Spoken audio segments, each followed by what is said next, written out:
Si Nancy Miller, isang 98 taong gulang na lola, ay kilala sa kanyang malinis na pamumuhay. Ang kanyang bahay ay palaging maayos at ang kanyang damit ay laging sariwa at maingat na nilalabhan. Pero isang araw, habang nakikipaglaro sa kanyang apo na si Lily, narinig niya ang isang komento na nagpabago sa kanyang mundo. "Lola, bakit parang kakaiba ang amoy mo?" sabi ni Lily na may bahagyang pagsimangot. Ang mga salitang ito ay parang kidlat na tumama kay Nancy. Ang kanyang apo, na dating gustong-gusto na umupo sa kanyang kandungan, ay biglang umiwas. Kahit hiniling niya ang isang yakap, napansin ni Nancy na bahagyang umiirap ang ilong ni Lily. Ang gabing iyon, hinila ni Nancy ang kumot sa kanyang ulo at umiyak ng matagal. Hindi niya maunawaan kung paano siya, na palaging maingat sa kalinisan, ay magkakaroon ng ganitong problema. Ang kanyang puso ay nadurog sa ideya na ang kanyang minamahal na apo ay naiilang sa kanya. Sa mga sumunod na araw, napansin niya na si Lily ay hindi na madalas lumalapit. Ang dating masayang oras ng pagkukwento at paglalaro ay napalitan ng katahimikan. Si Nancy ay nagsimulang mag-alinlangan sa sarili. "Malinis naman ako," paulit-ulit niyang sinabi sa sarili. Pero ang mga salita ni Lily ay nanatili sa kanyang isipan. Isang gabi, habang nagbabrowse sa internet, napadpad si Nancy sa isang video ni Dr. Henry Thompson, isang 77 taong gulang na geriatric specialist. Sa kanyang video, ipinaliwanag ni Dr. Henry ang tungkol sa amoy ng katandaan, isang natural na pagbabago sa katawan ng mga matatanda na dulot ng mas kaunting pawis, pagbabago sa sibum ng balat at pagbaba ng laway. "Hindi ito kasalanan ng sino man," sabi ni Dr. Henry. 99% ng mga matatanda ay hindi napapansin ito, pero nararamdaman ito ng mga nakapaligid sa kanila. Ang mga salitang ito ay tumama kay Nancy. Napagtanto niya na hindi siya nag-iisa at ang kanyang problema ay may paliwanag na pangagham. Sa video, binigyang diin ni Dr. Henry ang 3 pangunahing lugar na kailangang linisin ng maigi. Ang mga tupi ng balat, tulad ng leeg at kilikili, ang mga mabalahibong bahagi, tulad ng anit, at ang mga madaling pawisan, tulad ng paa. Inirerekomenda rin niya ang pag-inom ng 6 na basong maligamgam na tubig araw-araw at paglalakad sa araw ng 20 minuto. Na-inspire si Nancy na subukan ang mga payo ni Dr. Henry. Kinabukasan, nagsimula siyang uminom ng 1 basong maligamgam na tubig sa umaga. Bagamat mahirap sa simula, naging bahagi ito ng kanyang rutina. Sa kanyang paliligo, maingat niyang nilinis ang mga tupi ng kanyang balat gamit ang malambot na tela at banayad na sabon. Pinagtuunan niya ng pansin ang kanyang leeg, kilikili at likod ng tuhod, mga lugar na dati ay hindi niya masyadong binibigyang halaga. Pinili rin niyang maglakad ng 20 minuto sa umaga bago sumikat ng masyado ang araw. Habang naglalakad, napansin niya ang sariwang hangin at ang init ng araw na parang nagbibigay sa kanya ng bagong lakas. Sa loob ng 1 linggo, naramdaman niya ang pagbabago sa kanyang balat. Mas makinis at hindi na ganoon kabigat ang pakiramdam. Pagkatapos ng 2 linggo, napansin ni Nancy na hindi na umiiwas si Lily. Isang araw, habang nanonood sila ng TV, biglang umupo si Lily sa kanyang kandungan, isang bagay na hindi nangyari sa loob ng maraming buwan. "Lola, ang bango mo na," sabi ni Lily na may ngiti. Ang mga salitang ito ay nagpabilis ng tibok ng puso ni Nancy.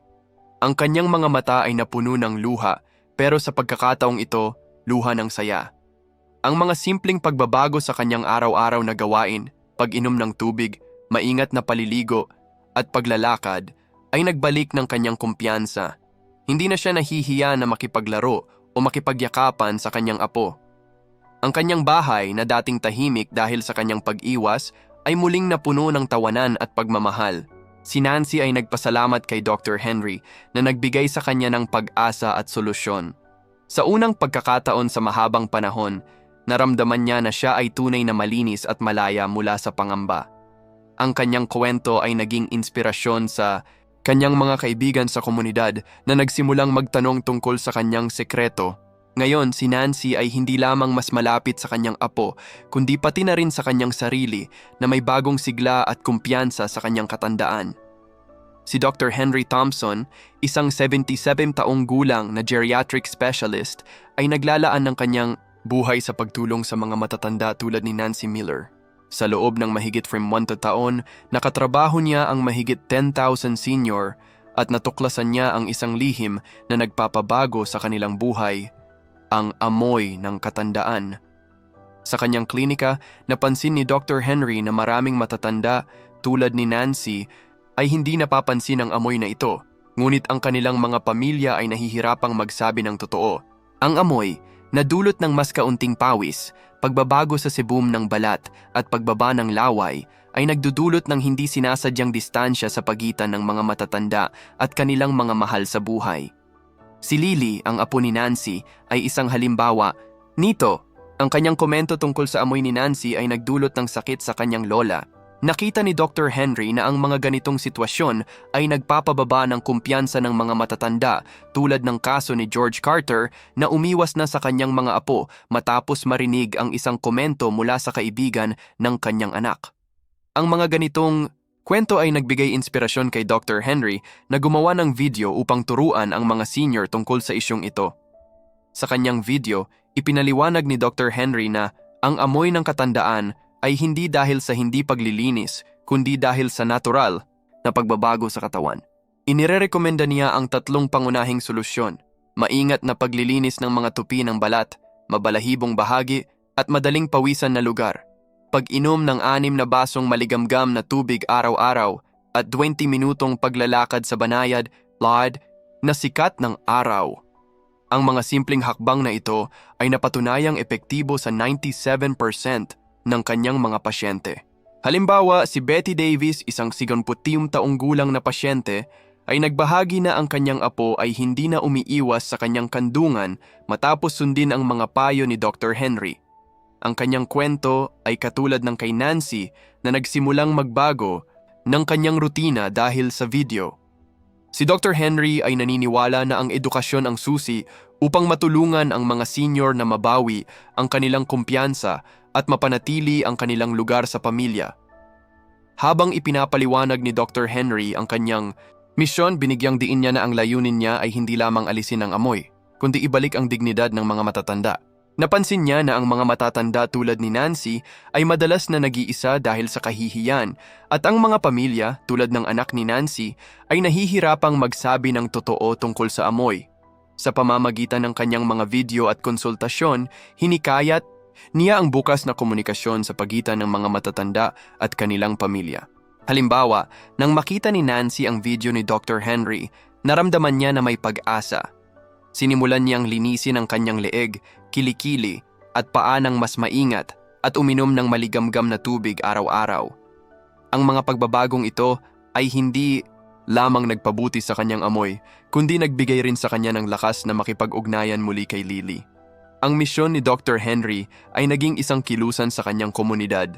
Ang kanyang mga pasyente tulad ni George Carter na dating umiiwas sa kanyang mga apo ay nagbalik ng kanilang kumpiyansa matapos sundin ang kanyang payo. Si Betty Davis, na minsan ay nalulungkot dahil hindi na siya niyayakap ng kanyang apo, ay nagbahagi ng kanyang tagumpay sa klinika.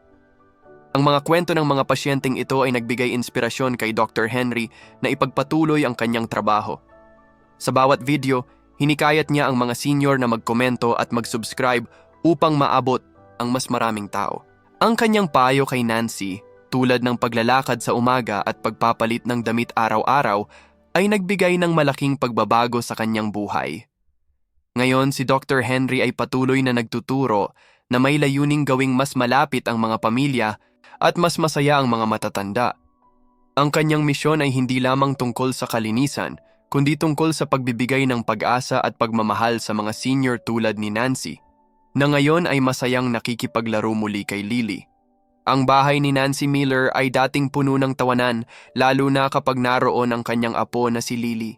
Pero ang isang komento ni Lily tungkol sa kanyang kakaibang amoy ay nagdulot ng lamat sa kanilang pamilya. Si Nancy, na 68 taong gulang, ay naramdaman ang bigat ng mga salita ng kanyang apo. Ang dating masayang oras ng pagkukwento at paglalaro ay napalitan ng katahimikan. Napansin ni Nancy na si Lily ay hindi na umuupo sa kanyang kandungan at kahit ang kanyang anak na babae ay madalas na nagbubukas ng bintana kapag nasa kwarto siya. Ang mga maliliit na bagay na ito ay nagpadama kay Nancy ng labis na kalungkutan. Nagsimula siyang umiwas sa kanyang pamilya, madalas na nanatili sa kanyang kwarto upang hindi maramdaman ng iba ang kanyang amoy. Ang kanyang puso ay nadurog sa ideya na ang kanyang minamahal na apo ay naiilang sa kanya. Ang pamilyang dating malapit ay unti-unting nagkakahiwalay at si Nancy ay nawalan ng kumpiyansa na makipag-ugnayan.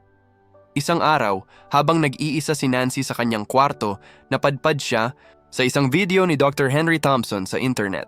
Ipinaliwanag ni Dr. Henry na ang amoy ng katandaan ay natural na dulot ng mga pagbabago sa katawan tulad ng mas kaunting pawis, pagbabago sa sibum at pagbaba ng laway.